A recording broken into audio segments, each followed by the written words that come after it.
Si t'as 2 minutes, regarde ça, ça pourra sûrement te sauver la vie. Ça, c'est un des disjoncteurs qui est à l'origine d'un gros incendie d'un hôpital au Canada. Là, on lui fait subir un courant d'appel. C'est quand tu démarres ta machine à laver, ton aspirateur ou bien ton Thermomix. Tu auras une très forte intensité qui va traverser le disjoncteur pendant quelques millisecondes. Tous les disjoncteurs sont censés y résister plusieurs milliers de fois dans leur vie. Sauf bien évidemment ceux à bas prix ou les contrefaçons. Ils vont moins supporter ces pics de courant et vont s'user petit à petit jusqu'à exploser ou s'enflammer. Et là, c'est ta maison qui part en fumée, comme ça s'est déjà produit de nombreuses fois, y compris en France. Ce qui n'est pas étonnant du tout quand vous voyez les tarifs qui sont appliqués sur des sites que vous reconnaîtrez. C'est des prix 10 fois inférieurs aux tarifs classiques. Alors ces premiers disjoncteurs, ça protège que contre les court-circuits et les surintensités.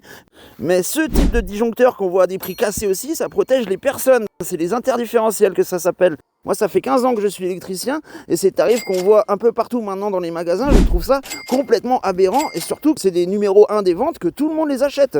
Voici ce qui se produit à l'intérieur d'un disjoncteur lors d'un court-circuit. Donc les éléments internes sont fabriqués pour dissiper la chaleur et pour subir plus de 20 000 fois cette explosion. Ça fait réfléchir pour quelques euros de plus.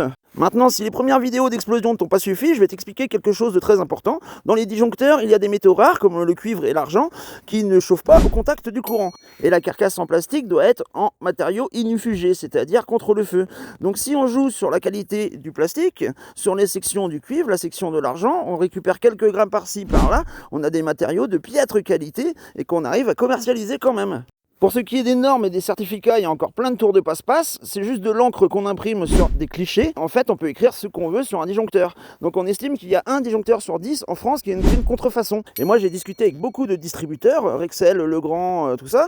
En fait, ils se font harceler par les contremarques. Donc si tu n'es pas un petit peu consciencieux dans ton travail, l'appel de l'argent peut être très facile et tu te retrouves avec des contremarques ou des disjoncteurs à bas prix qui inondent le marché.